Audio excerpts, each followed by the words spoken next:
लकड़हारा रहता था। वो रोज़ाना जंगल जाता और मेहनत से लकड़ियाँ काट कर अपने बच्चों के लिए रिस्क कमाता था। एक दिन लकड़हारा दरिया के किनारे लकड़ी काट रहा था कि अचानक उसकी कुल्हाड़ी फिसल कर दरिया में गिर गई।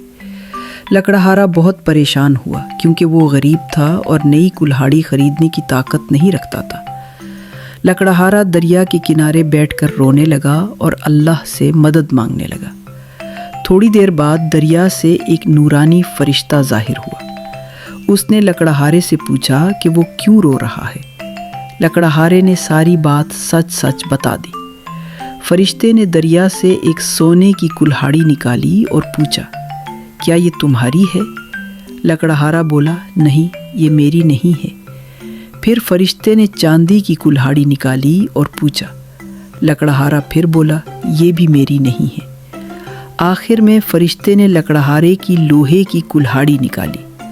लकड़हारा खुश हो गया और बोला, जी हाँ, ये मेरी है। फरिश्ता लकड़हारे की ईमानदारी से बहुत खुश हुआ। उसने इनाम के तौर पर तीनों कुल्हाड़ियाँ लकड़हारे को दे दी।